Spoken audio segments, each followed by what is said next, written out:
Bom dia, sétimo ano. Aqui então está a segunda parte, tá, da nossa revisão de geografia, tá? Esse vídeo é para falar sobre a região Centro-Oeste, tá bom? Vamos lá?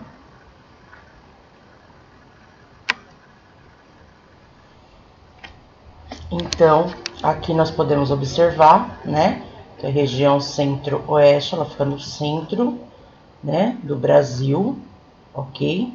E a região Centro-Oeste é dividida em 4 unidades federativas: Mato Grosso do Sul, Goiás e o Distrito Federal, onde fica Brasília, que é a capital do nosso país, tá bom? A região Centro-Oeste é um grande território, sendo a segunda maior região do Brasil. Então, a primeira a gente já sabe que é a região Norte, e a segunda é a região Centro-Oeste, tá bom? Ela é maior em território, ok? Por outro lado, é a região menos populosa do país e possui a segunda menor densidade populacional, perdendo apenas para a região Norte.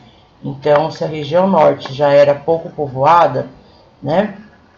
A região Centro-Oeste também, tá? É um pouquinho a mais do que a região Norte, mas tem pouquíssimas pessoas morando lá, tá? Então, não tem muitas pessoas morando lá. Aí, um pouquinho da história de lá, tá bom? Os indígenas foram os primeiros habitantes da região Centro-Oeste. Depois chegaram os bandeirantes. Eles descobriram muitas minas de ouro e fundaram as primeiras vilas, que são a Vila Real do Bom Jesus de Cuiabá, atual Cuiabá capital, do estado do Mato Grosso, Vila Boa, atual estado de Goiás, e Meia Ponte, hoje município de Pirenópolis. Surgiram arraiais que se tornaram municípios importantes. Como em quase todo o território brasileiro, o relevo da região é marcado por unidades suaves, raramente ultrapassando 1.000 metros de altitude. Então, ou seja, não tem muito morro, não tem montanhas, né? Então é só uma pequena elevação. Planalto Central é um grande bloco rochoso formado por rochas cristalinas, sobre as quais se apoiam camadas de rochas sedimentares. Pantanal é uma planície imundável de forma recente, cuja altitude média é de aproximadamente 110 metros.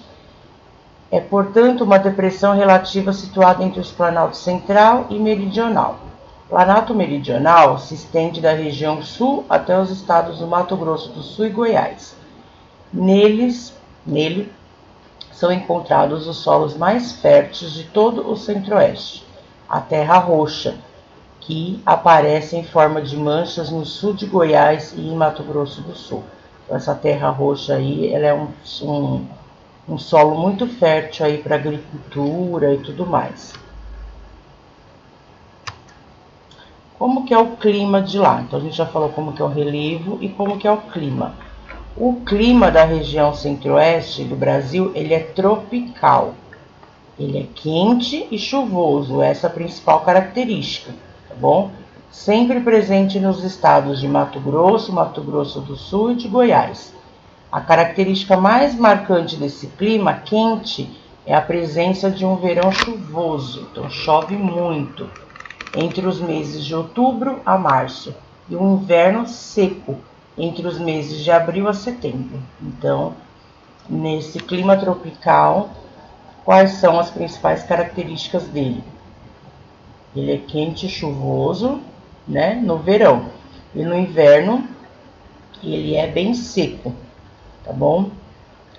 A hidrografia, como que é a hidrografia da região centro-oeste, tá? A região centro-oeste é drenada por muitos rios, agrupados em 3 grandes bacias hidrográficas. Então, tem 3 bacias hidrográficas lá, que é a bacia do Amazônica, a bacia do Tocantins e a bacia da Platina, ok?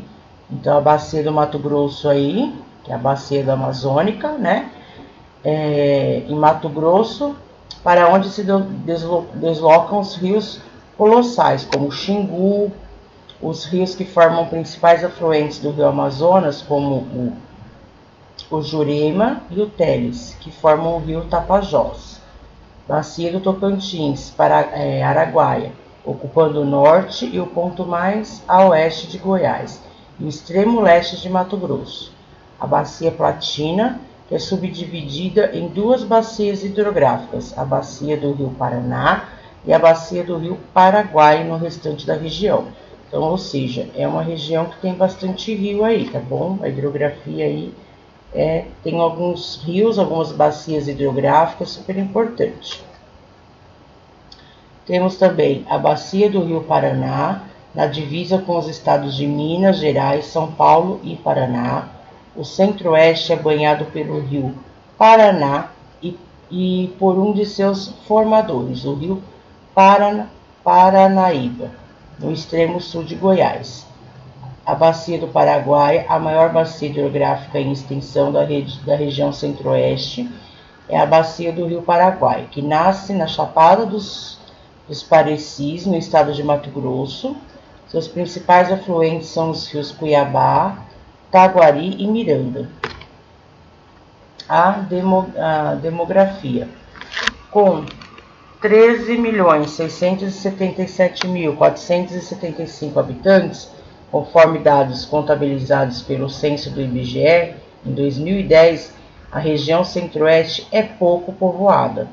Sua população total é menor do que a dos estados como Rio de Janeiro ou Minas Gerais, cujas superfícies são bem menores que a do centro-oeste. Então, não tem muitas pessoas morando lá, muitas pessoas não passam por lá, então é uma região aí um pouquinho morta, né? Não tem muitas pessoas, tá? Como que a vegetação, tá? Formações vegetais bastante diferentes uma das outras. Ao norte e oeste aparece a floresta amazônica, praticamente impenetrável, composta por uma vegetação densa e exuberante. A maior parte da região, entretanto, é ocupado pelo cerrado, tipo de savana, com gramíneas altas, árvores e arbustos esparsos, de troncos retorcidos, folhaduras e raízes longas, adaptadas à procura de água no subsolo.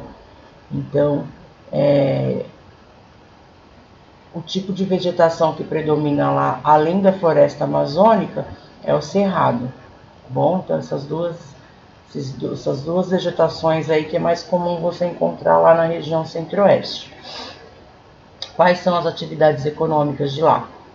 As principais são a agricultura, como eu falei que tem um solo fértil lá, né? Então, tem bastante coisa da agricultura, pecuária e o extrativismo. A agropecuária continua sendo a base da economia do centro-oeste. Então, o que prevalece mesmo é a agropecuária, tá? É agricultura e pecuária. Na produção agrícola, a região é a maior produtora de soja e a segunda maior produtora de arroz e a terceira maior produtora de milho do Brasil. Então, ou seja, o que prevalece lá é a agricultura, né? Então, é a principal produtora de soja aí. Então, ela produz muita soja, arroz e milho, tá bom? Então, é isso, tá, pessoal? O que vai cair na prova é exatamente tudo que eu falei aqui, tanto no primeiro vídeo quanto nesse vídeo, tá bom? Estudem, dá uma lidinha no livro, mas escuta essa revisão 1, 2, 3 vezes, que eu tenho certeza que vocês farão uma boa prova, tá bom? Então, um grande beijo para vocês, boa sorte e até sexta-feira.